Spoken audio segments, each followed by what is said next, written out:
ഷാനവാസും അനീഷും ആര്യനും കൂടി അവിടെ നിന്ന് ബഹളം ഉണ്ടാക്കിയപ്പോഴത്തേനും അനുമോൾ പറയുന്നുണ്ട്, സൈലൻസ് സൈലൻസ് സൈലൻസ്, ഞാൻ മാർക്ക് കുറയ്ക്കും, സൈലൻ്റായിട്ട് നിൽക്കണം, ഇല്ലെന്നുണ്ടെങ്കിൽ ഞാൻ നിങ്ങളുടെ മാർക്ക് കുറയ്ക്കും.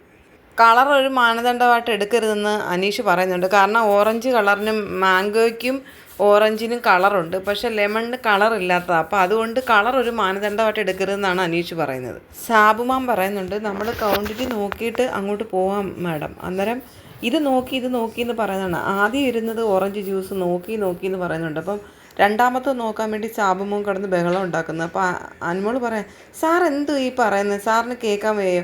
ആദ്യത്തേന്ന് തുടങ്ങി നമുക്ക് അങ്ങോട്ട് പോയാൽ പോരായോ? ആദ്യം ഇരിക്കുന്നത് ആദ്യം ക്ലിയർ ചെയ്യാം. അത് ക്ലിയറായെന്നാണ് സാബുമാൻ പറഞ്ഞത്. അതെങ്ങനെ ക്ലിയറായി? അത് ചെക്ക് ചെയ്തിട്ടില്ല സാർ. ചെക്ക് ചെയ്തതിന് ശേഷം അല്ലയോ അത് രണ്ടാമത്തേനകത്തോട്ട് വരുന്നത്. ആദ്യത്തെ ചെക്ക് ഫുള്ള് ചെയ്തിട്ട് നമുക്ക് രണ്ടാമത്തേനകത്തോട്ട് വരാം. സാർ എന്തൊക്കെയാണ് ഈ പറയുന്നത്? ഇവർ ഇത് കറക്റ്റായിട്ടല്ലല്ലോ ചെയ്തേക്കുന്നത്. ഇവർ ഫില്ലിങ് ചെയ്തേക്കുന്നത് നോക്കി പലരും പല രീതിയിലാണ്. അനുമോൾ പറയുന്നുണ്ട്, സാറേ അത് 3 കമ്പനിയല്ലേ, അപ്പോൾ ഓരോരുത്തർക്കും ഓരോ കമ്പനിക്കും അവരുടേതായ ഒരിതില്ലയോ, ക്വാണ്ടിറ്റി ഇല്ലയോ? സാർ എന്തൊക്കെയാണ് ഈ പറയുന്നത്? സാറിന് ഇതൊന്നും അറിയത്തില്ലയോ? വീണ്ടും സാബുമാൻ രണ്ടാമതിരിക്കുന്ന കമ്പനിയുടെ ചെക്ക് ചെയ്യാൻ തുടങ്ങിയപ്പോൾ അനുമോൾ പറഞ്ഞു, സാർ അത് രണ്ടാമത് നമുക്ക് പിന്നെ വരാം, ആദ്യം ഇവിടെ ഇരിക്കുന്ന ഇവരുടെ ചെക്ക് ചെയ്യൂ, ഇത് കഴിഞ്ഞിട്ടല്ലേ രണ്ടാമത്തത് വരുന്നത്.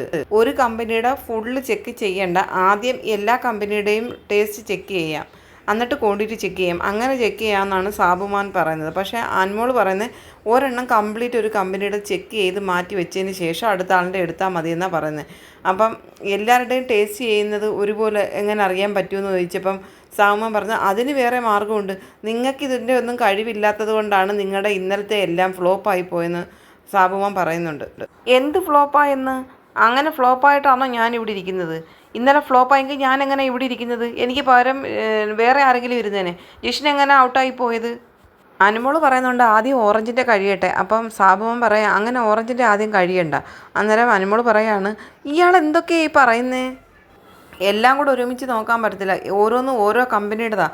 ഒരു കമ്പനിയുടേത് കംപ്ലീറ്റ് ചെക്ക് ചെയ്ത് കഴിഞ്ഞതിന് ശേഷം മാത്രം അടുത്ത കമ്പനിയുടെ ചെക്ക് ചെയ്യേണ്ടത്. അങ്ങനെ ക്വാണ്ടിറ്റി ചെക്കിങ് ഓരോ കമ്പനിയുടേതും അങ്ങനെ നോക്കാനിരുന്നാൽ അത് കറക്റ്റ് ആവത്തില്ല എന്ന് ഇയാളിരുന്നങ്ങ് നോക്കിയാൽ മതി, ഞാനിരിക്കുന്നില്ല എന്ന് പറഞ്ഞിട്ട് അനുമോൾ പിണങ്ങിയാണ്. ഇയാൾ എന്തോന്ന് ഇത് പറഞ്ഞുകൊണ്ടിരിക്കുന്നത് എന്ന് അനുമോൾക്ക് ഭയങ്കരമായിട്ട് ദേഷ്യം വരുന്നുണ്ട്. എന്നിട്ട് സാബുമാൻ പറഞ്ഞ് ആദ്യം ഫില്ലിങ് നോക്കാം. അപ്പോൾ അനുമോൾ പറഞ്ഞ് ശരി, എന്നാൽ ആദ്യം ഫില്ലിങ് നോക്കാം. ക്വാളിറ്റി ചെക്കർമാരുടെ രണ്ടുപേരും കൂടെയുള്ള മത്സരം ഭയങ്കര രസമായിരുന്നു. സാബുമാൻ പറയുന്നത് അംഗീകരിക്കാൻ അനുമോളും തയ്യാറാവുന്നില്ല, അനുമോൾ പറയുന്നത് കേൾക്കാൻ സാബുമാനും തയ്യാറാവുന്നില്ല. ലാസ്റ്റ് രണ്ടുപേരും കൂടെ ഒരു തീരുമാനത്തിലെത്തിയിട്ട് ചെക്ക് ചെയ്തുകൊണ്ടിരിക്കുകയാണ്.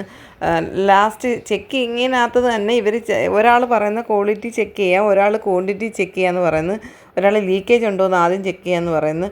അപ്പോൾ പല കമ്പനിക്കും പല ക്വാണ്ടിറ്റിയാണുള്ളത്. അപ്പം അതാത് കമ്പനിയുടെ ചെക്ക് ചെയ്തതിന് ശേഷം മാത്രം അടുത്ത കമ്പനി ചെക്ക് ചെയ്യാമെന്നാണ് അനുമോൾ പറയുന്നത്.